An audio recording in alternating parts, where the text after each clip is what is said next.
Hello students, welcome to my Pathshala. My name is Navya. तो as promised रोज़ की तरह आपके लिए बहुत ज़्यादा इंपॉर्टेंट 10 करंट अफेयर के क्वेश्चंस लेकर के आई हूँ। और thank you so much for tuning in my पाठशाला। आप लोगों में से बहुत लोगों ने मुझसे कमेंट में पूछा था कि मैम टाइमिंग बता दीजिए रोज़ की। तो हालांकि मैं रोज़ बताती हूँ, लेकिन आज आप देख लो अच्छे से। टाइमिंग जो है इस करंट अफेयर के सेशन की, ये होने वाली है एट 7 AM।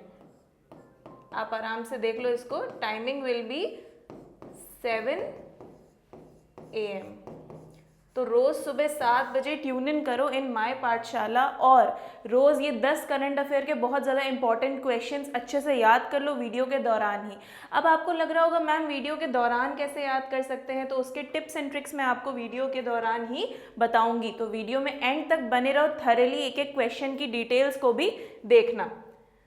चलो, किसको हाल ही में पब्लिक ब्रॉडकास्टर प्रसार भारती का सीईओ के रूप में अपॉइंट किया गया है? I will repeat the question. किसको हाल ही में पब्लिक ब्रॉडकास्टर प्रसार भारती के सीईओ के रूप में अपॉइंट किया गया है? अभी आपने क्वेश्चन सुन लिया। अब आपने क्या करना है? अब करो वीडियो को पॉज। कमेंट सेक्शन में आपको जो लगता है इसका आंसर है वो मुझे बताओ। इन चारों ऑप्शंस में से आपको क्या करेक्ट आंसर लगता है आप मुझे कमेंट सेक्शन में बताओ। उसके बाद में वीडियो को करो रेज्यूम और देखो कि मैं इसका क्या आंसर बता रही हूँ। इससे क्या होगा, आपको क्विज खेलने में आराम से बहुत ज़्यादा मज़ा आने वाला है, और साथ ही साथ आपको 10 के 10 क्वेश्चंस के सारे आंसर भी अच्छे से याद हो जाएंगे। डिटेल्स भी देखना, वो भी बहुत ज़्यादा इंपॉर्टेंट है। तो पब्लिक ब्रॉडकास्टर प्रसार भारती के सीईओ के रूप में अपॉइंट किया गया है गौरव द्विवेदी को, यानी कि ऑप्शन नंबर डी इसका करेक्ट आंसर है। इनकी कुछ डिटेल्स जान ले तो ये हैं senior IAS officer. Prasar Bharati की हम बात कर रहे हैं तो उसकी भी कुछ बेसिक डिटेल्स जान लेते हैं। 23 नवंबर 1997 को इट वाज फाउंडेड एंड इसके हेड क्वार्टर्स हैं in New Delhi. Now let's move ahead to the next question, that is question number 2। Religare enterprises limited, जो कि एक फाइनेंशियल सर्विसेज कंपनी है, इसके ब्रांड एम्बेसडर कौन है? I repeat the question. इन चारों में से रेलिगेयर एंटरप्राइजेज लिमिटेड, जो कि एक फाइनेंशियल सर्विसेज कंपनी है, इसके ब्रांड एम्बेसडर कौन है? The answer is Yogeshwar Dutt, यानी कि ऑप्शन नंबर ए इसका करेक्ट आंसर है। डिटेल्स की बात करें तो ये योगेश्वर दत्त जो है ये पद्मश्री अवॉर्डी भी हैं। ये ओलंपिक्स, एशियन गेम्स और कॉमनवेल्थ गेम्स में भी मेडल जीत चुके हैं। कौन से स्पोर्ट्स में? रेसलिंग, यानी कि ये इंडियन फ्री स्टाइल रेसलर भी हैं, यानी कि इनका मेन वर्क ये है, और ये अब इसके ब्रांड एम्बेसडर के रूप में चुने गए हैं। डॉक्टर रश्मि सलूजा रेलिगेयर एंटरप्राइजेज लिमिटेड की एग्जीक्यूटिव चेयरपर्सन हैं। नाउ आई होप आपको ये डिटेल्स अच्छे से समझ में आ गई होंगी। सारी जो डिटेल्स हैं भले उनको पॉज करके चाहो तो एक बार स्क्रीनशॉट लेके रख लो for future reference. Now let's move ahead to the next question, that is question number 3। Digi locker जो एक ऐप है, इसमें आप अब अपने हेल्थ रिकॉर्ड को भी स्टोर करके रख सकते हो। इसको आप आभा के साथ लिंक कर सकते हो। तो यहाँ पे आपका क्वेश्चन ये है कि आभा जो है उसका फुल फॉर्म क्या है? I will repeat the question. Digi locker जो ऐप है उसमें आप अब डिजिटली अपने हेल्थ रिकॉर्ड्स को स्टोर कर सकते हो और उसको आभा के साथ लिंक कर सकते हो। अब आपको मुझे यहाँ बताना ये है कि आभा का फुल फॉर्म क्या है। The answer is option number D, that is Ayushman Bharat health account. Now let's move ahead to the details. DigiLocker ने आयुष्मान भारत डिजिटल मिशन के साथ में अपना इंटीग्रेशन का सेकेंड लेवल कंप्लीट किया है। आपको मैं बता दूं, जो हेल्थ रिकॉर्ड्स की हम बात कर रहे हैं जिनको आप डिजी लॉकर में स्टोर कर सकते हो, वो हेल्थ रिकॉर्ड्स कुछ इस प्रकार हैं। आप अपनी वैक्सीनेशन रिपोर्ट्स हो गई, डॉक्टर के प्रिस्क्रिप्शंस हो गए, लैब रिपोर्ट्स हो गई, हॉस्पिटल डिस्चार्ज समरीज हो गई, ये सब कुछ आप डिजी लॉकर में स्टोर करके रख सकते हो। और आपको मैं बता दूं, जब आप इसको इंस्टॉल करोगे उसके बाद में आप अपने जो ओल्ड हेल्थ रिकॉर्ड्स हैं उनको भी स्कैन और अपलोड कर सकते हो। नाउ आई होप आपको ये डिटेल्स अच्छे से समझ में आ गई होंगी। Let's move ahead to the next question, that is question number 4। अगली ग्लोबल पेंडेमिक को टैकल करने के लिए कौन से ग्रुप ने हाल ही में $1.4 बिलियन का फंड जो है वो लॉन्च किया है? I will repeat the question. जैसे अभी कोविड-19 आया था, ऐसे ही कोई भी अगर अगला ग्लोबल पेंडेमिक आता है उसको डील करने के लिए कौन से ग्रुप ने हाल ही में लॉन्च किया है $1.4 बिलियन का fund? So the answer is G20। हाल ही में इसका समिट हुआ था, मैंने उसके ऊपर एक वीडियो भी बनाया था माय पाठशाला राजस्थान में, आप चाहो तो उसको भी जाके देख सकते हो। नेक्स्ट, ग्लोबल पेंडेमिक से डील करने के लिए ये जो फंडिंग है इसको लॉन्च किया गया है ताकि अगर कभी भी अगला कोई पेंडेमिक आए तो हमें इतना ज़्यादा परेशान ना होना पड़े, हम उसके लिए पहले से प्रिपेयर रहें और उस बीमारी को, उस डिसीज़ को प्रिवेंट कर सकें। और इसमें ये जो फंडिंग है इसमें जो मेजर डोनर्स हैं यानी कि जिन्होंने सबसे ज़्यादा डोनेशन दिया है वो हैं Britain, United states, India, China, France, Australia, Canada and Japan. G20 summit की बात कर रहे हैं तो इसके बारे में आपको बता दूं मैं, G20 समिट 2023 होस्ट करेगा इंडिया। कब से इसकी प्रेसिडेंसी इंडिया के हाथों में होगी? फ्रॉम 1 दिसंबर 2022। आपको मैं बता दूं ये ऑलरेडी इंडोनेशिया से इस समिट में टेक ओवर कर चुका है G20 की प्रेसिडेंसी। अब आप यहाँ पे G20 का लोगो देख सकते हो, इसको ये इंस्पायर्ड है by the flag of India, यानी कि अगर आप इसके कलर्स देखो तो हमारे जो इंडिया के फ्लैग हैं उससे इसके कलर्स जो है वो इंस्पायर हैं। यहाँ पे आप वन अर्थ, वन फैमिली और वन फ्यूचर का ये देख सकते हो जो अनुवाद है वासुदेव कुटुंबकम, इसको लिया गया था महाउपनिषद संस्कृत टेक्स्ट से। तो आई होप आपको ये सारी डिटेल्स अच्छे से समझ में आ गई होंगी। Now let's move ahead to the next question, that is question number 5।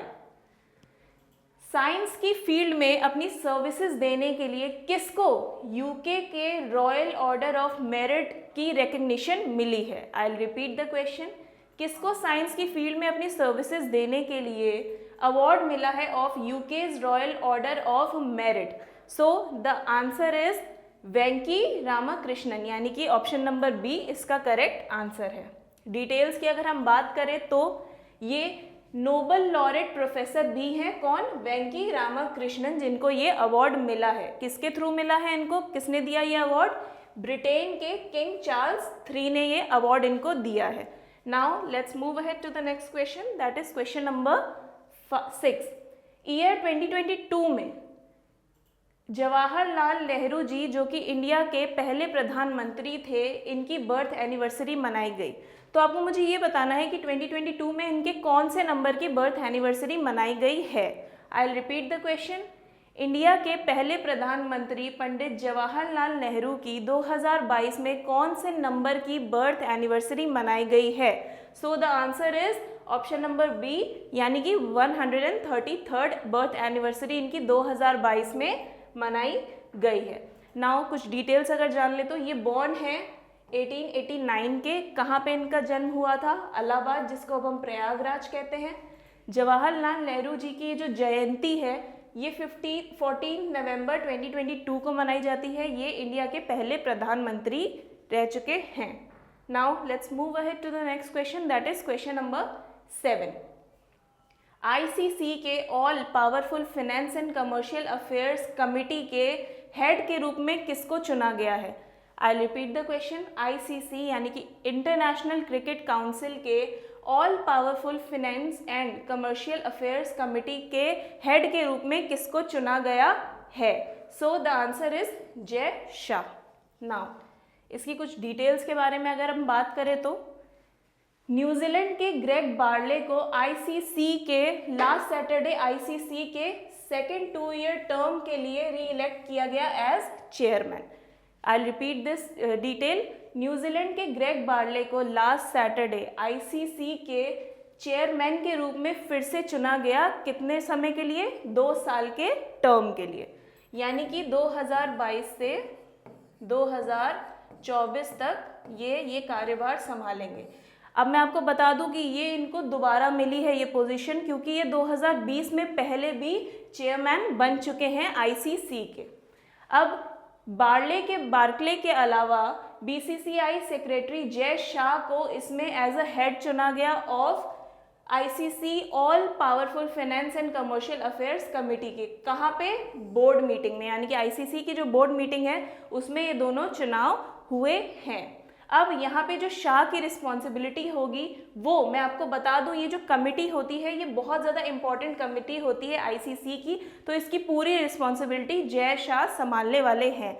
इस कमेटी के अंदर बहुत ज़्यादा मेजर कोई फाइनेंशियल पॉलिसी के डिसीजंस होते हैं वो लिए जाते हैं। जब ये डिसीजन ये कमेटी लेती है उसके बाद में ये आईसीसी बोर्ड के पास जाते हैं, फिर वो उनको रेक्टिफाई करके आगे पास करती है। Now let's move ahead to the next question, that is question number 8। Jharkhand foundation day कब सेलिब्रेट किया जाता है? I will repeat the question. Jharkhand foundation day कौन से दिन को सेलिब्रेट किया जाता है? So the answer is 15 November. अब इसके बारे में अगर हम कुछ डिटेल्स जान ले तो झारखंड फाउंडेशन डे हर साल सेलिब्रेट किया जाता है 15 नवंबर को। क्या चीज़ को मार्क करने के लिए? इस दिन झारखंड वॉज फाउंडेड, यानी कि झारखंड इस दिन फाउंड हुआ था। आपको मैं बता दूं झारखंड इंडिया की 28 नंबर की स्टेट है और इसको जो इसका सेलिब्रेशन होता है ये 15 नवंबर 2000 को ये फॉर्म हुई थी, तो इसका जो हर साल मनाया जाता है Jharkhand foundation day was on 15 November. Jharkhand was earlier a part of Bihar. आपको मैं बता दूं झारखंड पहले साउथ बिहार का एक पार्ट था। इसमें मिलते थे highly mineral rich area of tribal population. Now I hope आपको ये डिटेल्स अच्छे से समझ में आ गई होंगी। Now let's move ahead to the next question, that is question number 9। Major Dhyan Chand Khel Ratna award 2022 किसको मिला? इन चारों में से मेजर ध्यानचंद खेल रत्न अवार्ड 2022 किसको मिला? सो द आंसर इज शरद कमल अचंता, यानी कि ऑप्शन नंबर डी इसका करेक्ट आंसर है। नाउ इसके बारे में अगर हम कुछ डिटेल्स जान ले तो ये जो अवार्ड है ये जिनको मिला है यानी कि शरद कमल अचंता, ये टेबल टेनिस प्लेयर हैं। Youth affairs and sports ministry ने नेशनल स्पोर्ट्स अवार्ड 2022 को अनाउंस किया।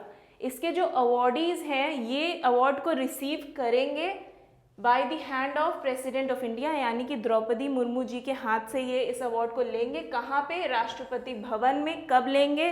30 नवंबर को, यानी कि इस साल 30 नवंबर को ये अवार्ड इनको दिया जाएगा by the president of India. I hope आपको ये डिटेल्स अच्छे से समझ में आ गई होंगी। Now let's move ahead to the next question, that is question number 10। Tungabhadra dam कौन सी स्टेट में सिचुएटेड है? I repeat the question. Tungabhadra dam कौन सी स्टेट में सिचुएटेड है? So the answer is option number C, that is Karnataka. अब इसके बारे में अगर हम कुछ डिटेल्स जान ले तो तुंगाभद्रा डैम को हम पंपा सागर के नाम से भी जानते हैं। ये बना है तुंगाभद्रा रिवर के ऊपर और ये कौन सी डिस्ट्रिक्ट में सिचुएटेड है? ये है बल्लारी डिस्ट्रिक्ट में, कर्नाटका के बल्लारी डिस्ट्रिक्ट में this is situated. I hope आपको ये सारी जो 10 के 10 क्वेश्चन है ये अच्छे से याद भी हो गए होंगे और डिटेल्स के आपने स्क्रीनशॉट भी ले लिए होंगे for future reference. Video informative लगा हो तो लाइक शेयर कमेंट सब्सक्राइब सब कर देना। And this is me Navya signing off. मिलती हूँ आपसे अपने नेक्स्ट वीडियो में। Till then what? Till then bye bye, take care.